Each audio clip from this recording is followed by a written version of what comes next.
Full-time minimum wage workers can't afford rent anywhere in the U.S., according to a new report. Let's check this out, folks.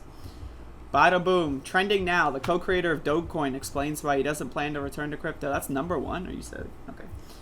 People working minimum wage jobs full-time cannot afford a two-bedroom apartment in any state in the country.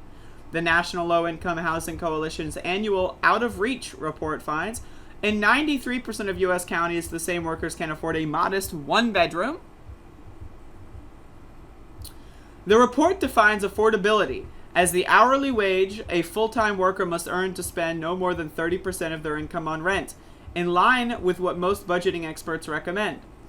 No more than 30% of their income on rent. Whoa, okay, I was thinking like 80%, 30%. Okay. This year, workers would need to earn $24.90 per hour for a two-bedroom home and $20.40 per hour for a one-bedroom rental. That's an increase from $23.96 and $19.56, respectively, from last year. The average hourly worker currently earns $18.78 per hour. The report finds more than $6 short of the wage needed to afford a two-bedroom rental. Given each state and locality's minimum wage, the report finds that the average minimum wage worker in the United States would need to work nearly 97 hours per week to afford the average two-bedroom home. That's more than two full-time jobs? Folks, what the fuck? The pandemic exacerbated housing issues, with low-wage workers facing the brunt of job loss. They were also more likely to contract COVID-19. Additionally, the report finds that Black and Latino workers are more likely to spend more of their income on rent, as they make less on average than white workers. Over 40% of Black and Latino households spend more than 30% of their income on rent, compared to 25% of white households. NLIHC is urging the government to ensure that COVID-era emergency rental assistance programs help those with the greatest need.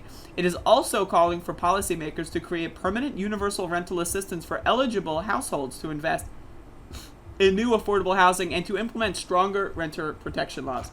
So again, this is a huge problem. Over the course of the pandemic, people were losing their homes. Even with an eviction moratorium, there were so many loopholes in so many cities, and law enforcement didn't bother enforcing the law on those things. In fact, they broke the law, and a lot of law enforcement actually evicted people, which was illegal under an eviction moratorium, but that's whatever. And so it resulted in a lot of homes going for sale. A lot of people foreclosing their homes. A lot of people getting second, third, fourth, fifth mortgages, selling their houses to people and then renting them. And as a result, a lot of corporations, businesses, real estate companies bought up a lot of houses and are in the process of creating another housing inflationary bubble. But in this instance, no one can buy these fucking houses. Right. Now, again, if we have empty houses and condos and apartments and hotels just sitting there, why the fuck can't homeless people stay there? Why the fuck can't we have families being housed? It's ridiculous, it's evil, it's disgusting. And that doesn't even touch on the minimum wage issue.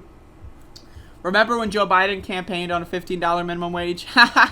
Me too. And that's not going to happen. So, what the fuck? We're fucked, folks. I'm serious. We're fucked. This country is fucked in the face. We've got, another year or two before, massive civil unrest if this shit is continuing at the trajectory that it is. And especially after last year, we saw that the people in the United States of America are capable of civil unrest. But I think that the United States of America's people are also capable of uncivil unrest. And when that happens, shit ain't going to be pretty. And so, again, this is a huge problem. These have very solvable, very easy to solve solutions. Empty hotel rooms, homeless people, check. Minimum wage laws that are outdated, archaic, while corporations are raking in money hand over fist. That's an easily solvable problem. Raise the minimum wage to $20 an hour. I'm tired of this $15 minimum wage bullshit. Bernie Sanders started promoting that in fucking 2014, bro. 2014 and 15 was when he started going full on that. People are still pretending like that's a litmus test. No, $20 minimum wage, and $25, $30, $50 minimum wage. Seriously.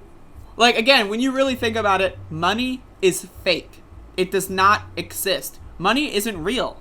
It doesn't mean anything.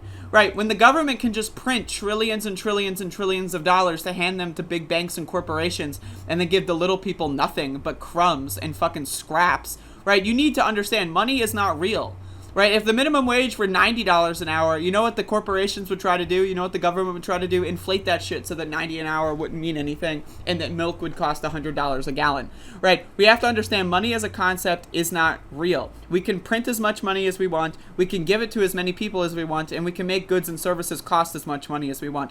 All of these numbers are fake, right? They're just, again, they're not real. We are like very close also to like an automated society. Give us another 25 years and there's going to be no more manual labor jobs. There's going to be no more cashiers. There's going to be no like mechanics. There's going to be no more. That's all going to be automated, right? So I'm just telling you right now, we need to figure this out. We need to all understand money is not real. It doesn't exist. These are just numbers that are used to oppress us. These are things that are like, these are just like capitalist tools in their toolbox to fuck us over in the face. And personally, I'm not interested in that, right? These are all problems with solvable these are all solvable problems with very easy to implement solutions. Empty hotels, empty condos, homeless people, check. Right? You can't afford rent? I don't know. Lower the rent, give people more money. Check. Right? This is not, this is not rocket science, folks. This is basic shit. And if you disagree with me, I'm sorry for your loss. I don't know what else to say.